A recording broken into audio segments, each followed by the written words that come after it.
hoje com prata da casa, e aí eu estou me referindo a profissional aqui de Londrina, onde eu me encontro, que é um orgulho nosso aqui no direito ambiental ligado ao agronegócio, Rafaela Parra, que vem conversar com a gente, já está entrando aqui, para falar sobre o cadastro ambiental rural. Rafaela, faz uma requisição aí, um request para eu te colocar na live. Porque aqui nos comentários você está junto com o Dr. Omar, ficou com receio de te chamar aqui e entrar de alguma coisa errada. Então, como eu estava dizendo, a Rafaela veio hoje conversar com a gente sobre o cadastro ambiental rural.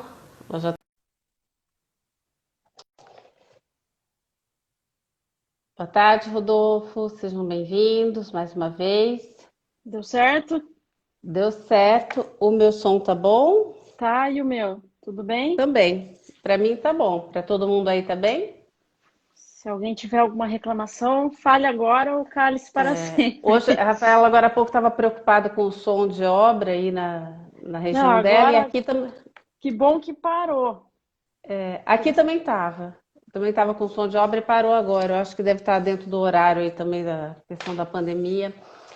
Mas então, Rafaela, eu estava aqui dizendo que você é para a gente aqui de Londrina, embora esteja agora curitibana, trabalhando em Curitiba.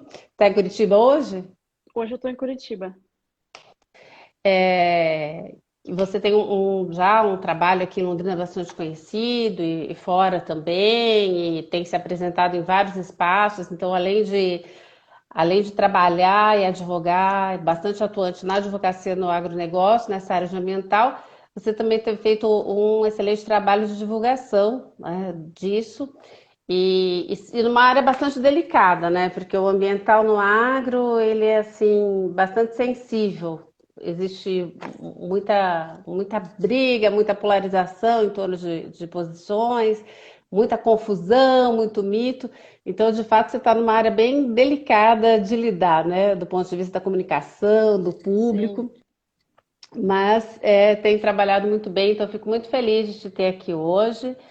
E vou passar a palavra um minutinho para você se apresentar, para os que ainda não te conhecem aqui. Ótimo. Bom, é um prazer e uma satisfação estar hoje aqui, Letícia. Você sabe que eu adoro uma câmera, então quando alguém me convida para fazer uma live, para palestrar, para dar aula, e agora com todas essas medidas de contenção por conta da pandemia, o que nos resta é isso: live, webinar.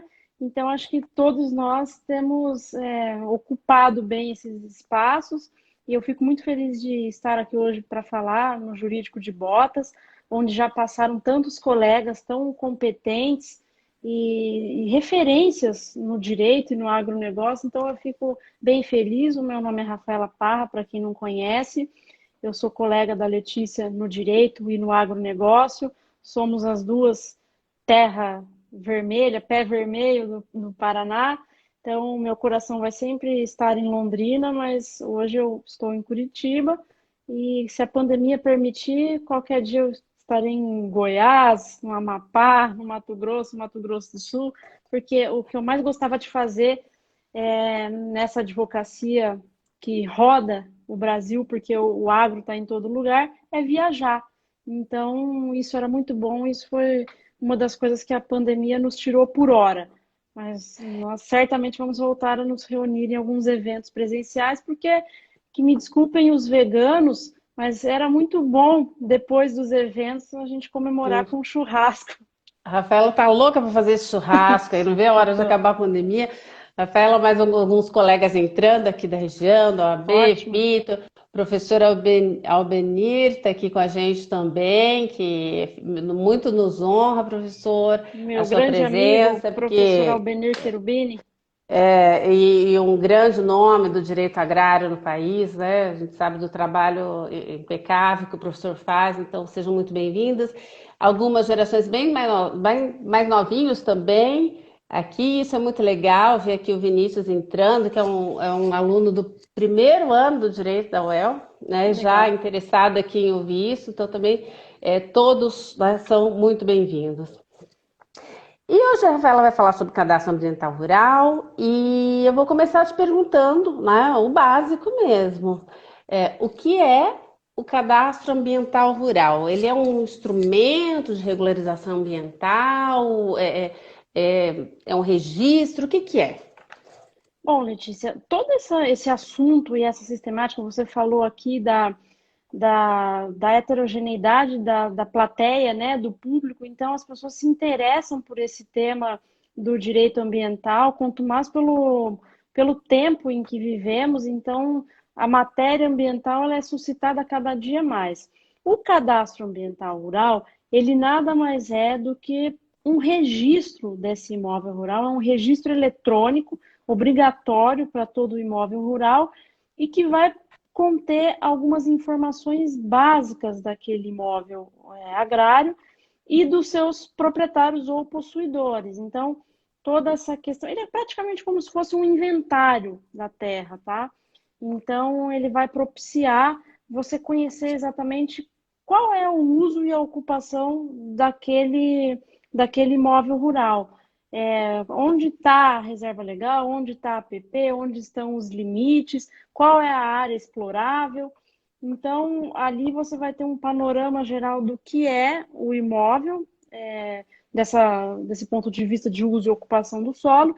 E como você colocou aí no começo, ele é algo relativo à regularização, não é? O Código Florestal em si, o novo Código Florestal, a Lei 12.651 de 2012, ela veio com esse escopo de regularização ambiental. E aí a gente não vai adentrar o porquê disso ou não, porque tem questões políticas e de legislações anteriores, mas o viés, o escopo da legislação ambiental, florestal, do novo Código Florestal, é justamente isso, de regularização. Então, sim, o cadastro ambiental rural, além de ser um registro público eletrônico obrigatório para esses imóveis agrários, ele pode ser considerado como um instrumento de regularização ambiental, um dos instrumentos. Deixa eu te pedir um esclarecimento, Rafaela. O cadastro ambiental rural, ele já estava previsto na legislação antes do novo código, é isso? Não. Ou Ele ele vem veio, com o novo código? ele vem com um novo código. O cadastro ambiental rural acho que foi uma das maravilhas do novo código florestal e propiciou, você sabe, né, Letícia, que toda vez que a gente vai num evento de agronegócio ou até o governo se utiliza desses dados, as pessoas mostram aquela pizza de. E agora tem rodado por aí um quadradinho que mostra como o Brasil seria se fosse uma grande fazenda, né? Daí mostra lá 66,3% destinado à área de vegetação nativa, desses 66,3, 25,6, alguma coisa assim, está nas propriedades rurais. Aí, sucessivamente, vai mostrando como se ocupa o solo brasileiro, com cidades, com reservas indígenas, a produção agropecuária, e todo esse inventário, toda essa amostra de uso e ocupação do solo, que foi muito bem capitaneada por órgãos como a Embrapa, IBGE, FUNAI, e dentre outros, mas ela só foi possível graças ao cadastro ambiental rural, Ao que cadastro. obrigou, pois muitas dessas informações que estão ali, elas surgiram por conta do cadastro ambiental rural que trouxe toda essa, toda essa luz para a gente entender como é o uso e a ocupação do solo no Isso é Brasil. fantástico, né? É Fantástico. fantástico. A professora Benita aqui lembrando aqui que antes do código havia só um projeto piloto no Mato Grosso, né, de Uhum, cadastro. Mas eu vou desdobrar isso em mais uma ou duas perguntas aqui. tá, Então, o cadastro, quando você fala que permite o inventário, então todas as informações sobre a ocupação do solo, vegetação e as questões hídricas, sobre recursos hídricos, também são também, informações desse cadastro? também. Então, ele é Então, bastante completo mesmo. sim, ele é bastante completo, abrangente, e até alguns, na época que o código ele deu o boom, várias pessoas se aproveitaram disso para vender serviços, né? Não advogados, mas técnicos, para fazer o CAR das propriedades, e esse CAR, quando ele é mal feito, ele pode gerar muitos problemas. Então, sempre a indicação é procure um engenheiro florestal ou uma empresa técnica agrícola, ambiental, seja lá qual for da sua confiança, mas que vai te entregar um trabalho muito bem feito, porque você está lidando com dados e com responsabilidade ambiental, seja do ponto de vista administrativo ou civil, então isso é uma questão muito séria, né? Até de São, sobreposições e tudo mais. são todos os imóveis qualificados como rurais têm que estar cadastrados? Todos os imóveis fazem o cadastro. Existem algumas exceções para o CAR, que, salvo engano, agora elas estão no parágrafo 6º, 7º e 8º do artigo 12, que lá dizem quais são as atividades que não precisam de CAR. Se eu não me engano, é alguma coisa relacionada à ferrovia, implantação de algumas atividades de energia, mas a nossa atividade sempre de criação de gado, grãos, avicultura, todas essas propriedades Toda? rurais, elas precisam, Piscicultura, apicultura, todas vão toda. precisar do cadastro ambiental rural. O que vai acontecer é que alguma dessas propriedades, as consideradas pequenas propriedades, de até 4 módulos fiscais, elas não vão precisar ter a área destinada à reserva legal. Mas essas propriedades precisam fazer o cadastro. Ah, tá, mas precisa estar cadastrado ainda que não tenha a reserva legal. Sim. E esse cadastro é o proprietário que tem que fazer? É quem está explorando? Quem que vai ser o responsável? De quem vai ser cobrado esse cadastramento? Bom, o cadastro ambiental rural ele serve ao imóvel agrário. Então, tanto o proprietário pode fazer, como o eventual posseiro. Então, se você tem apenas a posse do imóvel, você também pode fazer o cadastro. E aí, pensando também numa propriedade que tem uma multipropriedade ou um condomínio, né, ali dos proprietários, qualquer um pode fazer. Então, alguém tem que fazer esse cadastro, faça um cadastro, porque ele é um cadastro obrigatório. Apesar de não E, existir mais prazo para que ele seja feito, ele continua sendo obrigatório. E no mercado, e, Letícia, essa obrigatoriedade ela se mostra muito mais ativa ainda. O mercado exige isso. e quando você fala que o mercado exige, está se referindo especificamente a quê, Rafaela? Olha, há inúmeras coisas, Letícia. Hoje o mercado, ele abraçou essa ideia do cadastro ambiental rural. Então, só voltando um pouco, quando a gente pensa em cadastro ambiental rural, ele é um ato declaratório do produtor, do proprietário ou do possuidor, e ele faz parte de um programa maior de regularização que vai acontecer depois com o PRA, né? Essa é uma outra conversa, mas que ele vai ter que aderir ao PRA se o imóvel tiver alguma irregularidade, vai assinar TAC, vai fazer tudo o que ele precisa ali para colocar aquele imóvel em conformidade. E o mercado, ele apoiou toda essa, ele viu o valor nessas tratativas do Código Florestal para implementar uma regularização, e aí ele pede isso, seja para concessão de crédito, um manual de crédito rural diz isso. Estava fazendo uma live essa semana, acho que na segunda ou na terça-feira, falando sobre RenovaBio e as possibilidades do RenovaBio. E o Marcelo, chefe-geral da Embrapa, Marcelo Morandi, estava comentando já que a inscrição do imóvel no cadastro ambiental rural já é requisito para que você consiga ser um emissor de CBIO no programa de RenovaBio. Isso, se a gente for falar em score para tomada de empréstimo em instituições financeiras, a instituição financeira com certeza, com toda certeza, 100% de certeza, no relatório para verificar as conformidades, o compliance da pessoa que vai pegar aquele crédito, vai olhar se tem cadastro ambiental rural ou não, por conta da responsabilidade que ela tem, em virtude de lei, né, a responsabilidade das instituições financeiras. Mas então o cadastro ambiental rural ele é exigido para quase tudo hoje, para concessão de crédito, para essas questões de RenovaBio, títulos verdes, que é um mercado em super ascensão no Brasil. você não vai conseguir emitir um título verde se a tua propriedade rural estiver com o CAR cancelado, suspenso, ou se você não tiver nem feito a declaração do CAR.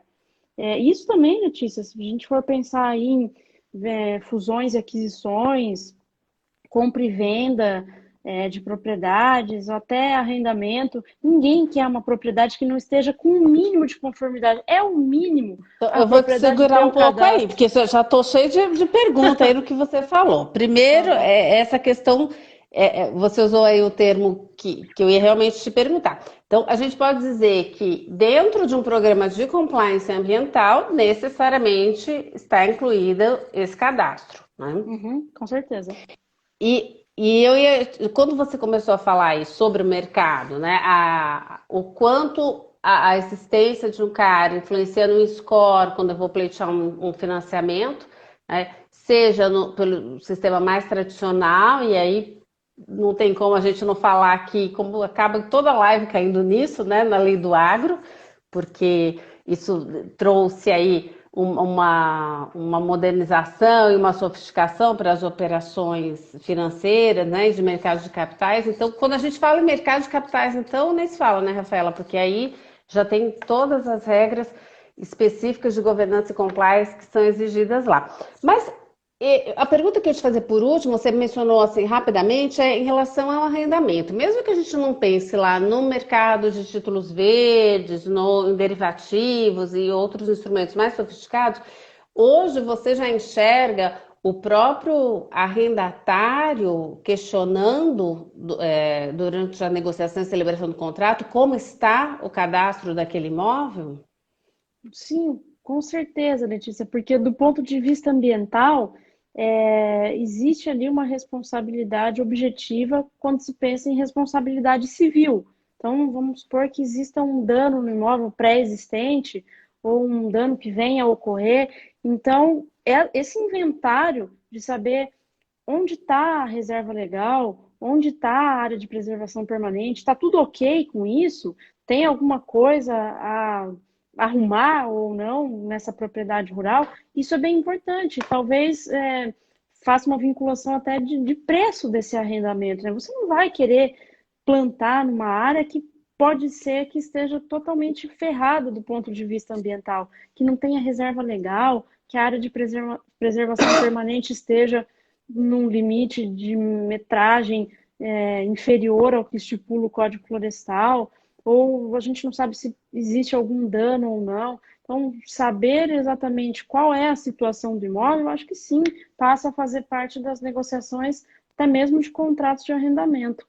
E aí, conforme você foi falando agora também, me ocorreu o contrato de integração também, de integração E vertical, porque também, na Letícia, lei de integração há a previsão de responsabilidade solidária ambiental, não é isso? sim, exatamente. Então, E também só uma coisinha, assim, voltando naquele ponto do arrendamento, que eu, enquanto arrendatária, eu estou exercendo uma função, uma atividade rural de produção naquela propriedade, e pode ser que eu precise de crédito, por exemplo.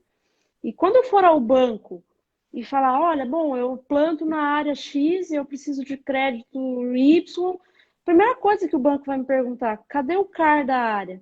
Então, por mais que a área não seja minha, é aquilo que a gente falou antes, né? O proprietário pode fazer ou o possuidor. Então, ele vai falar, bom, cadê o CAR da área? Porque eu preciso tomar crédito no banco ou, sei lá, via CRA, no sistema privado, em qualquer lugar. Ele não vai conseguir. Então, isso é um ponto delicado. E assim, a gente já parte do princípio. Se você não tem nada a esconder na propriedade rural, se ela está ok, não tem problema nenhum, por que não fazer a declaração do CAR, né? E se você tem algum problema nessa propriedade, pior ainda, aí que você deve fazer a inscrição e a declaração no CAR para poder se utilizar dos benefícios que a inscrição no CAR te oferece, para poder aderir ao PRA e ter todos os prazos para recuperar as áreas e tudo só mais. esclarecendo aqui para quem não conhece, Rafaela, que o PRA é o Programa de Regularização Ambiental, né? Que Exato. sem entrar aqui no PRA, como você disse, seria tema para outra live, mas o CAR seria como faria parte, né? Ou seria um requisito Um para, pré-requisito, né? eventualmente, um programa de regularização ambiental. Correto. Deixa eu entrar um pouquinho nessa questão do conteúdo. Você mencionou lá atrás, né, até do cuidado que se tem que ter para fazer o cadastro, chamar um profissional especializado, um escritório especializado, Uhum.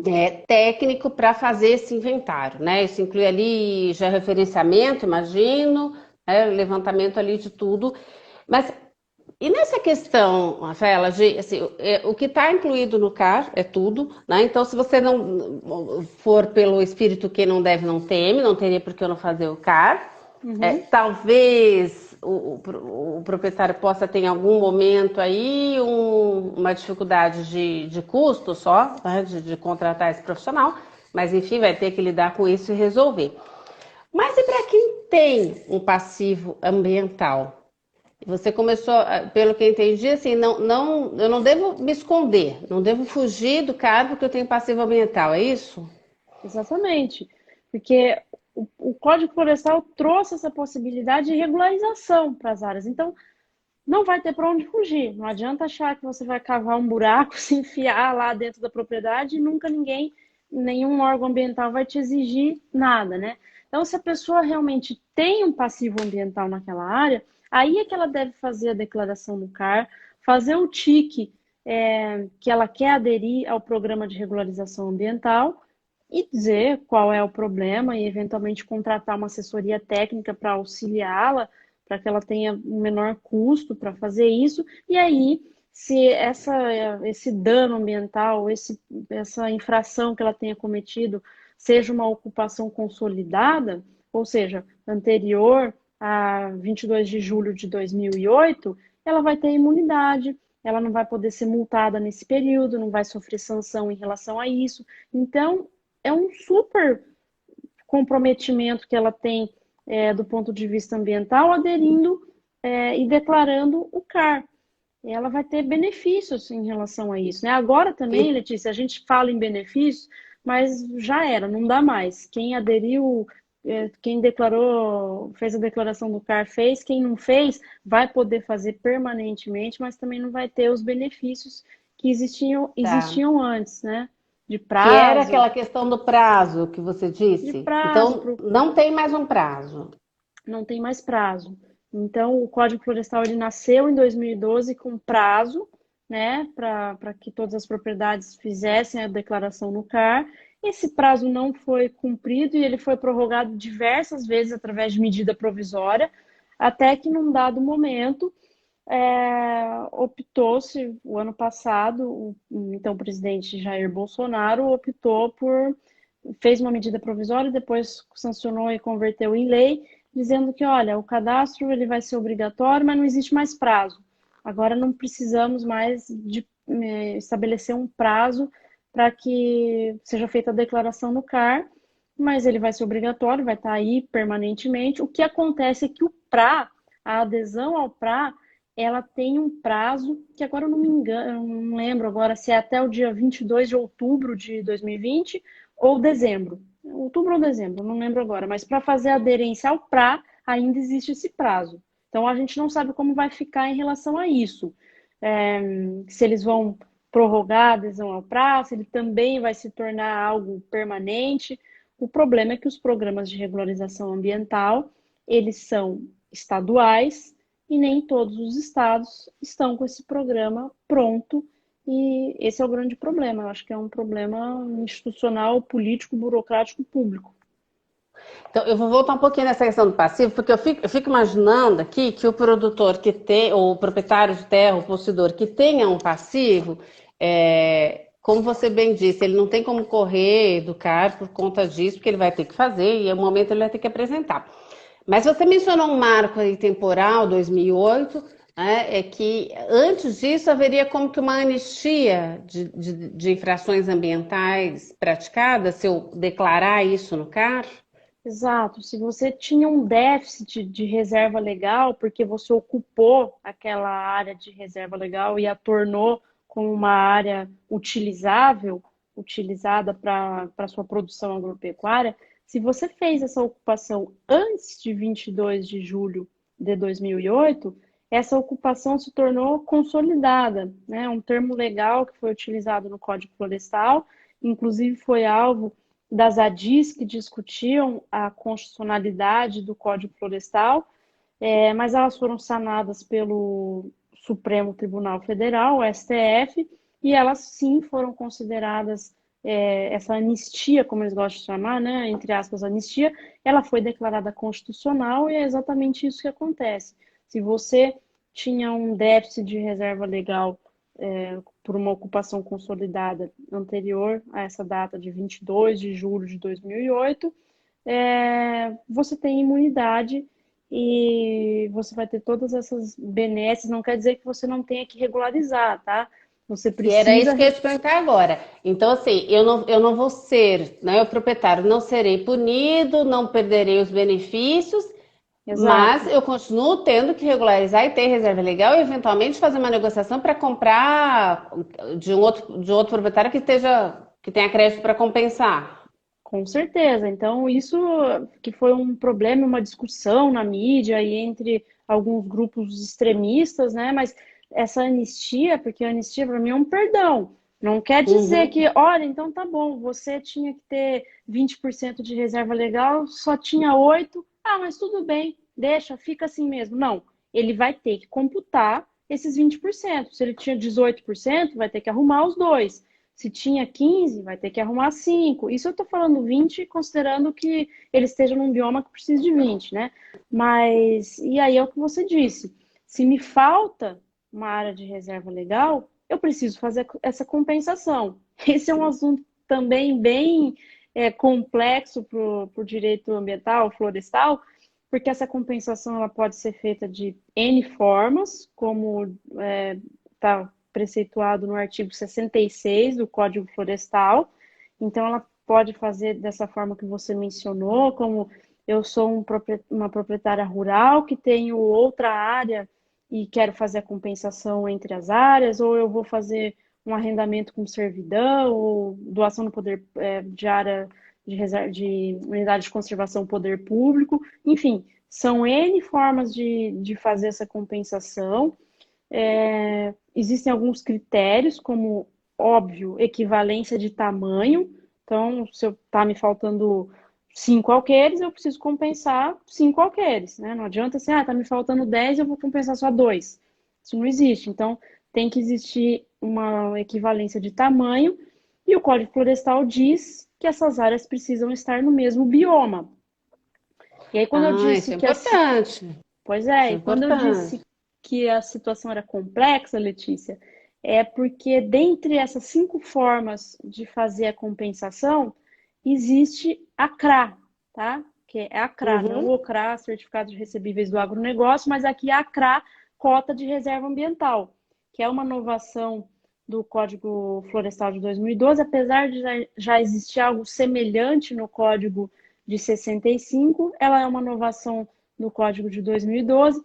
Também foi alvo das ADIs que duraram lá 5 anos no STF, mas o STF, por unanimidade, entendeu que as cotas de reserva ambiental elas são instrumentos hábeis para fazer a compensação dessa reserva legal.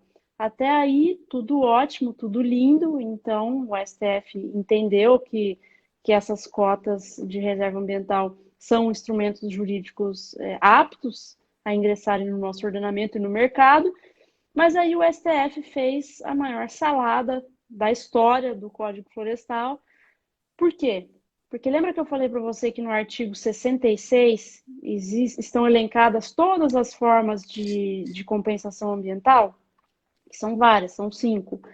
E lá o STF disse que não, ok, a compensação ela vai ocorrer respeitando esse critério de equivalência de tamanho e bioma. Tá. Só que quando ela disse que a cota de reserva ambiental era um instrumento hábil, ela falou, não, certo, mas o critério aqui vai ser diferente. Precisamos ter identidade ecológica entre as áreas.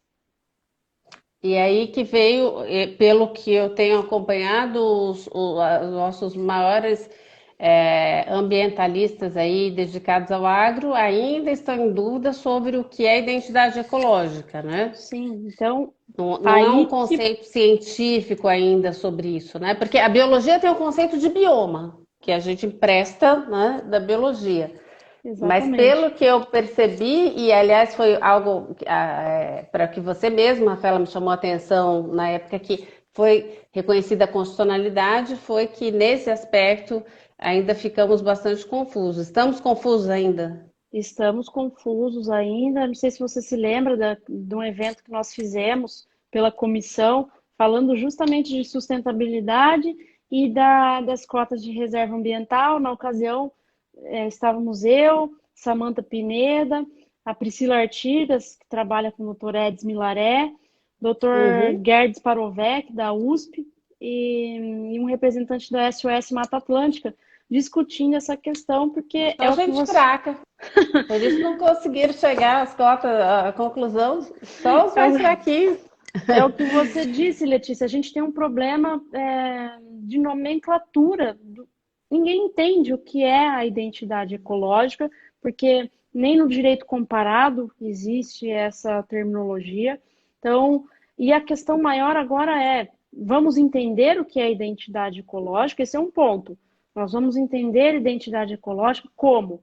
Através do direito, através das ciências correlatas, né, de economia, ciências agrárias, biológicas, vamos chegar a um consenso e aplicar isso, porque se você me perguntar como é que está o mercado de cota de reserva ambiental, ele não está, porque ele é totalmente incipiente, uma insegurança jurídica tremenda.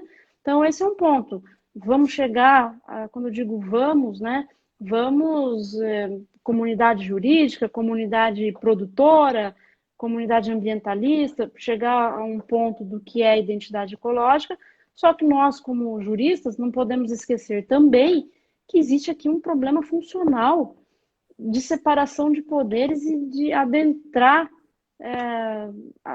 do poder judiciário, adentrar ao poder legislativo e modificar uma legislação não pelas vias próprias. Então, É, isso é isso um numa área problema que já é sério. bastante polêmica, né? Que é o Código Pois é. Florestal e o agro. Rafa, vou te puxar um pouquinho de volta ainda para a questão da declaração, que eu acho bem Vamos lá. importante para quem está obrigado a fazer o cadastro entender.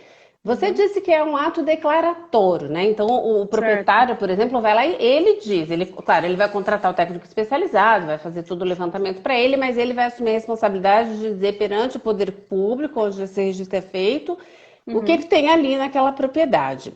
Exatamente. É, esse ato declaratório significa que ele está assumindo esse compromisso, ele mesmo, o proprietário, o possuidor, está atestando a veracidade, ou há uma fiscalização, uma conferência disso? Como é que é essa relação?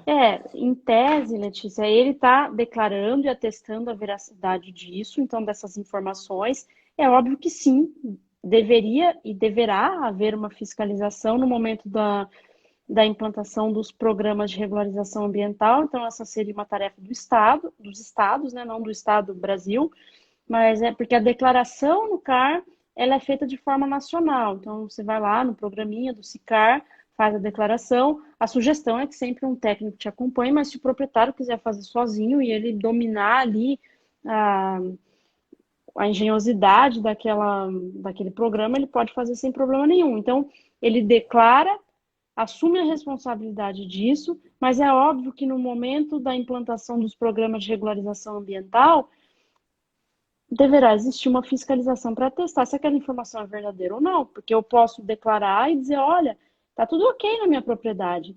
E aí ninguém vai fiscalizar para verificar se exatamente isso está acontecendo ou não. Talvez esse seja o motivo desse tamanho atraso na implantação dos programas de regularização ambiental pelos estados, porque isso vai demandar pessoas, Fiscalização. fiscalização, uma atividade conjunta, burocrática, mas necessária para que o meio ambiente seja preservado, os proprietários rurais e as propriedades rurais também sejam preservados e esse cadastro possa refletir fidedignamente o que acontece nas propriedades, né? E ninguém Deixa seja eu perguntar, lesionado com isso. quais são as consequências, não tanto mercadológicas, como você Uhum. disse, como jurídicas, administrativas, civis, enfim, todas Dá um panorama e uma síntese das consequências de não se ter o CAR. Tá, bom, acho que a primeira coisa o que pega.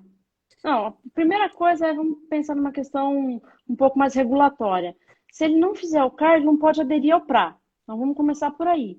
Se eu tenho uma propriedade que ela precisa fazer a regularização ambiental, eu vou precisar necessariamente, antes disso, fazer a declaração do CAR para depois poder aderir ao PRA. Então, primeira coisa, eu não vou conseguir aderir ao PRA se eu não tiver o CAR.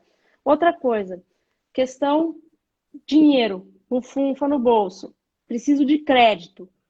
É aquilo que a gente conversou. Ele não vai ter acesso a crédito. E isso não é uma questão mercadológica, é uma questão do Código Florestal. Está escrito lá. Não vai ter acesso a crédito se ele não fizer a declaração no CAR. Outra coisa, a suspensão de exigibilidade de multa. Aquilo que a gente conversou, né? Ele vai ter essa impossibilidade. Então, ele vai poder ser multado, sancionado pelo poder público, mesmo se aquela área for uma área consolidada, né? Ele vai ter que gastar latim, contratar advogado.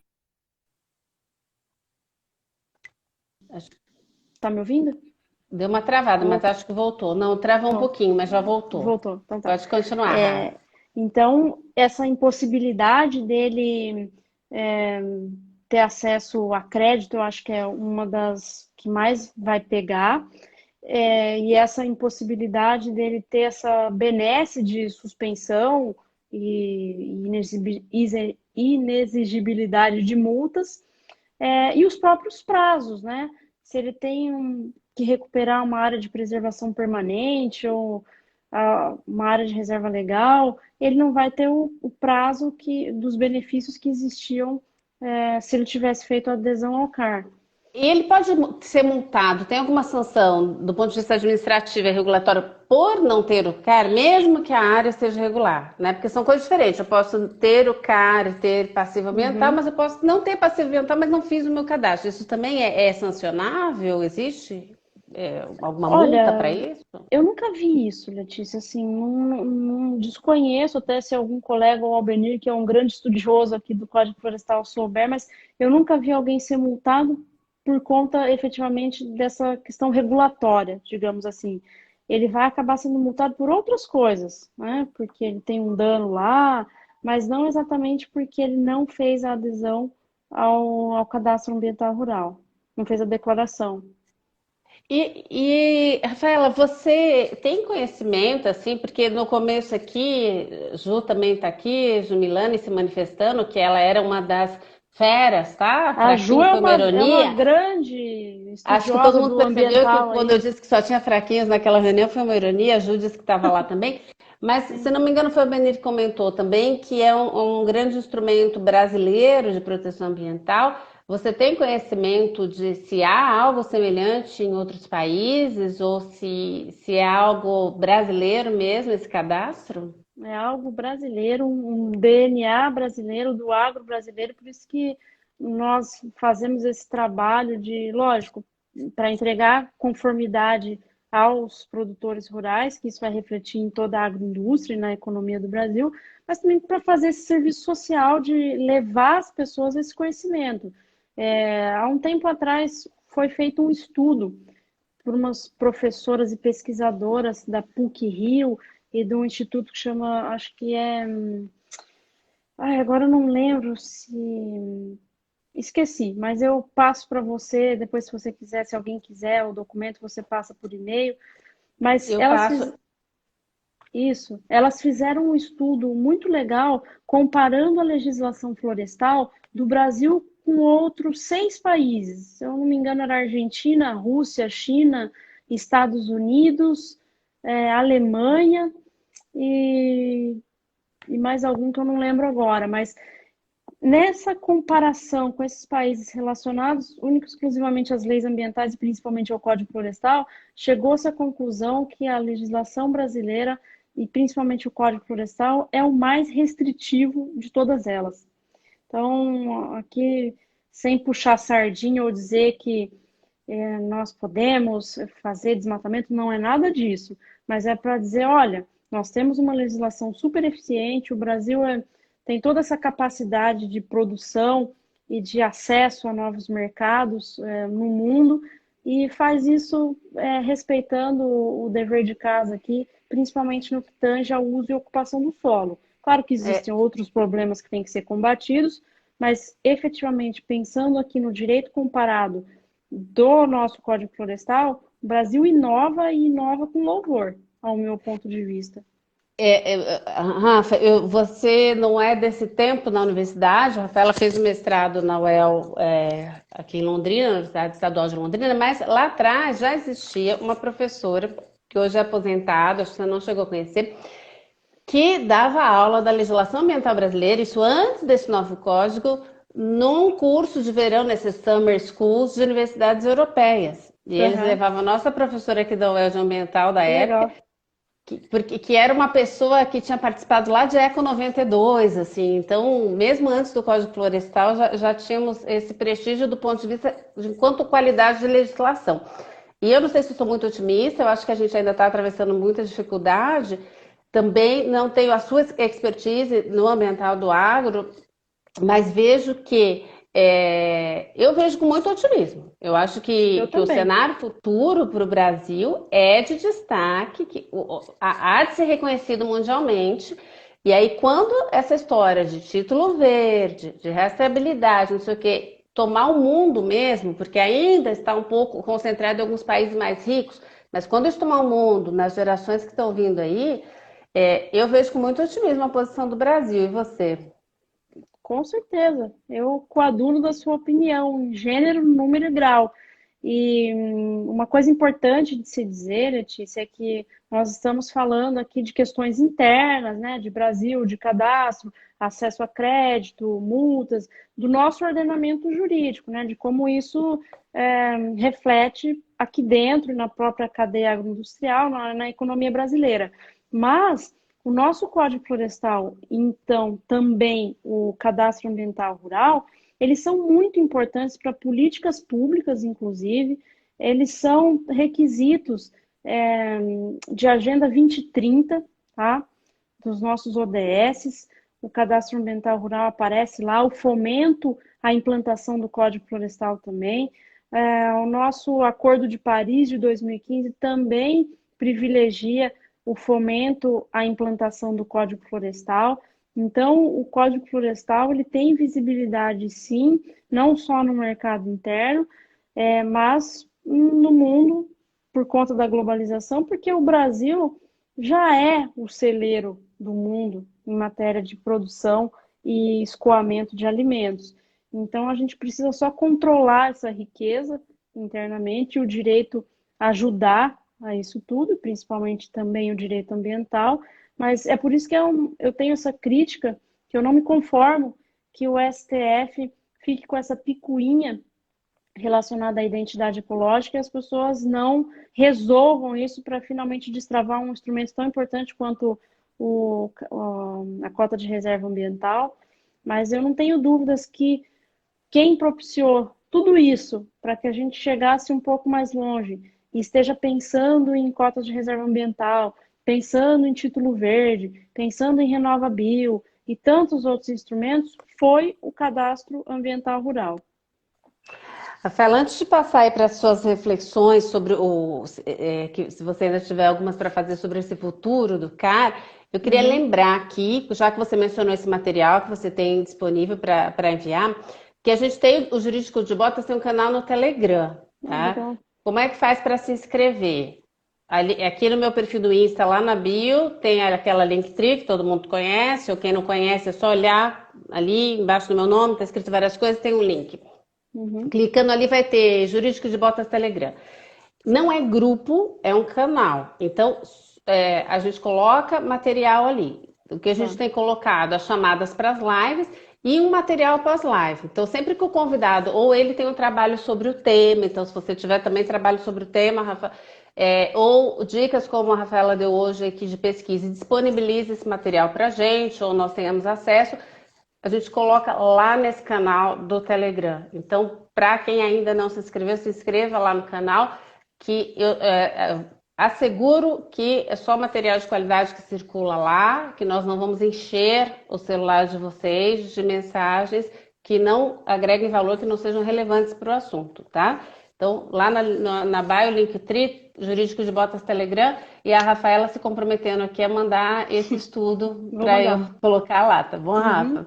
Sim, já E pego e o mando para você. futuro? Esse cenário futuro aí do CAR, o que mais que você vê de importante para destacar quanto a isso? Bom, eu acho que o cenário do CAR ele é justamente o que já se discute há alguns anos, do pós-CAR. Eu acho que o CAR ele foi superado. Apesar dele ainda ser um cadastro de exigência permanente, os produtores rurais já entenderam que precisam fazer essa declaração no CAR. Eu até tenho um estudo, Letícia, que é importante mencionar, que eu posso procurar para te mandar também, que você pode me dizer, né? Como você já perguntou, poxa, mas o cadastro ambiental rural, ele é uma declaração do proprietário ou do possuidor, então como é que eu vou conseguir? Ele está assumindo uma responsabilidade de que aquelas informações são verdadeiras, mas vai ter uma fiscalização depois para dizer se isso é verdadeiro ou não é verdadeiro, né? Eu disse que sim, vai ter que ter, mas existe um estudo que foi feito agora, não me recordo se foi em São Paulo ou estendido a alguns outros estados, que conseguiu verificar que mais de 85% das informações declaradas no CAR são verdadeiras. Isso é muito legal, da gente Muito. entender que o nosso produtor rural está fazendo o dever de casa e está prestando informações corretas. E aí você pode dizer, existe 15% que não estão. Às vezes não é que não estão, mas se embaralharam na hora de fazer, outros sim, prestaram informações que estão incorretas, ou é um problema técnico, enfim, mas são coisas mais fáceis de resolver, né? Porque imagina se fosse o contrário, 15% trazendo informações verdadeiras e Sem dúvida. 85% inverídicas. Então, isso é muito bacana, eu enxergo com bons olhos, eu acho que essa questão do CAR, ela foi recepcionada pelo mercado agro, e agora a tarefa de casa fica um pouco para os estados, e aí dando um puxão de orelha para o poder público, porque nós precisamos implementar os programas de regularização ambiental, para que se traga segurança jurídica, para que a fiscalização seja mais efetiva, para que o cumprimento disso seja efetivo, principalmente para o meio ambiente, para toda essa produção, para que a gente não tenha mais insegurança jurídica nas relações comerciais também do agro. Então, o programa de regularização ambiental é o próximo passo que precisa urgentemente ser implantado. Alguns estados já têm, a exemplo de São Paulo, outros não têm, a exemplo do Rio Grande do Sul, que é um estado super agropecuarista, então precisaria ter. Então agora a bola está totalmente com os estados Com os para estados. fazer essa implantação do PRA. Acho que esse é o próximo passo. Mas acho que vai sair do papel. Algumas coisas dificultam, questões burocráticas, falta de pessoal, talvez, mas isso vai sair do papel e eu acho que a nossa evolução florestal e a nossa evolução de maturidade de legislação e de entendimento da importância da sustentabilidade tem nos levado a um patamar muito importante e nós vamos sim assumir o posto de maiores produtores de alimentos, exportadores e fazendo isso de forma sustentável. A Rafaela mencionou aqui, para quem não conhece, o ODS são os Objetivos de Desenvolvimento Sustentável, né? Uhum, E eu penso, Rafaela, que nós também, eu e a Rafaela também temos nosso, e eu acho que você deve ter também já lidado com esses dados, né? Tem nosso MBA em agronegócio pela mesma escola, né? Pela Exalc. uhum.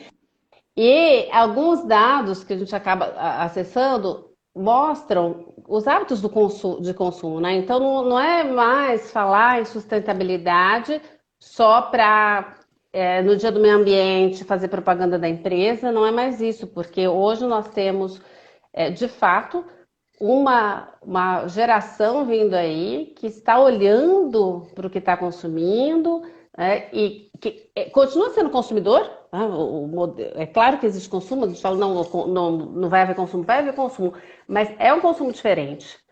Isso já está presente, está se acentuando. É alguém que olha para onde veio, se houve respeito à legislação ambiental, sim, se houve compromisso Bem-estar animal.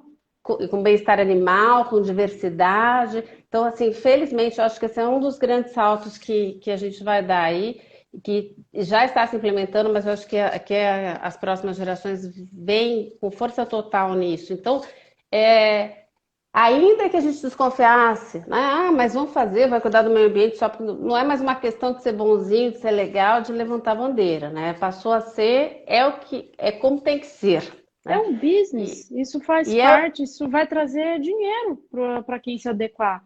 Você não estar em exatamente conformidade com isso. Até existe uma terminologia hoje, Letícia, que se chama greenwashing, que é só aquela que bom, fachada né? verde. Pois é, que as pessoas dizem que não, não se tolera mais no mercado o greenwashing, porque sabe aquelas empresas que dizem que são verdes ou que publicam no site que Uhum. são amigas da natureza ou que fazem coisas pensando na sustentabilidade, isso para inglês ver não pega mais no mercado. Então, as pessoas querem saber, é mesmo? Você é sustentável mesmo?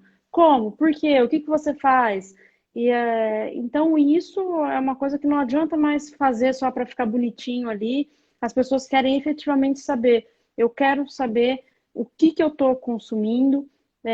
Isso tem mais valor agregado. É claro que isso ainda não é disseminado para toda a massa de população que nós temos no Brasil, né? Porque é uma questão de nicho por conta de valor, que ainda é caro consumir Ainda é caro, produtos claro.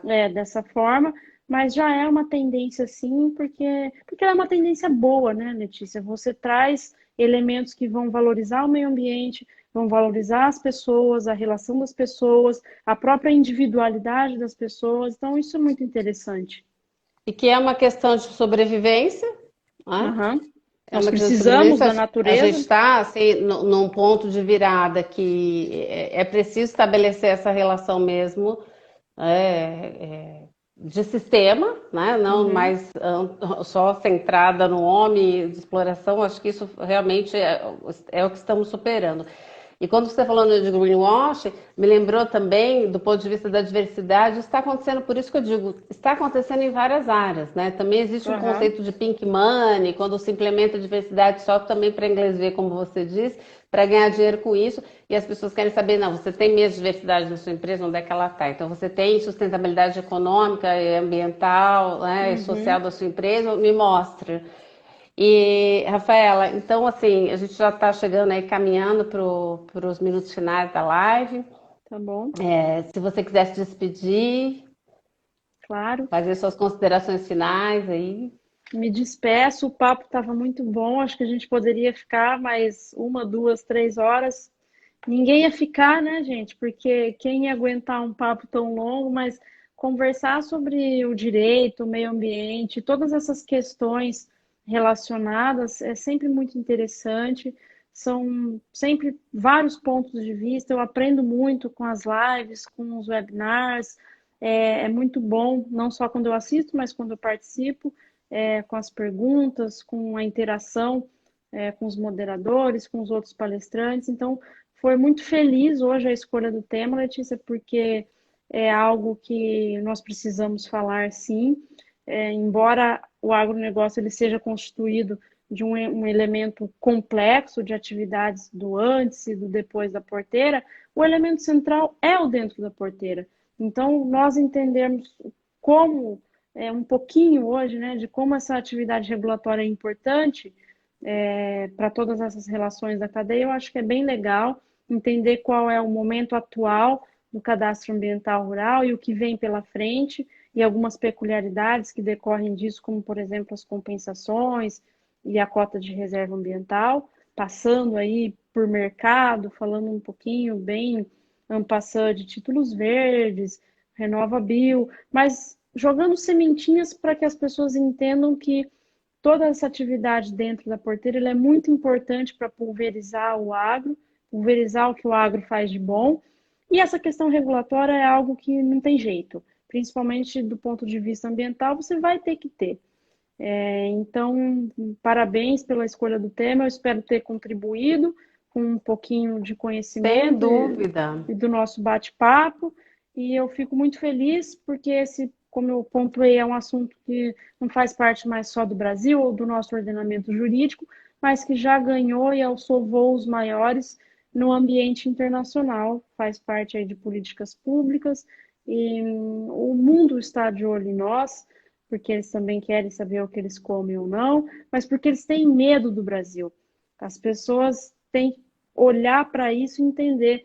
Nós somos uma grande nação, somos uma grande potência, não precisamos romantizar isso para dizer, ah, o Brasil é o país mais unido, o povo brasileiro. Não, nós somos pessoas como outras quaisquer, mas com alguns atributos que nos fazem ser maiores, como é o caso do agronegócio, que está puxando toda a economia e enraizando serviços, por todos os serviços que existem no Brasil, não só do agronegócio, mas que fazem de nós um país diferenciado. O que a sua fala aí me lembrou, né? Aquela letra daquela música. De fato, é um país tropical abençoado por Deus e bonito por natureza, né, Com Rafaela? Não certeza, dá para podemos negar encerrar com essa frase. que a gente tem uma vantagem nesse ponto em relação a Sim. muitas regiões do mundo e a gente tem que saber, tem que se orgulhar e saber vender isso mesmo, né? E ganhar valor dos nossos produtos para o nosso povo, que ainda também é tão carente, né? Pois é. Então, eu acredito que o direito ambiental, como eu te disse outro dia pessoalmente, é um tema realmente apaixonante. A gente começa a ver, puxa um fiozinho ali, vê que é um novelo extenso, que se abriu um mundo de assuntos e possibilidades. E isso é muito bacana, tanto para quem já está no agro, como para os jovenzinhos aí que vieram nos assistir também. O direito ambiental, ele está no agro e ele permeia tudo. E Então, aí a gente precisa não tem como entender, fugir dele.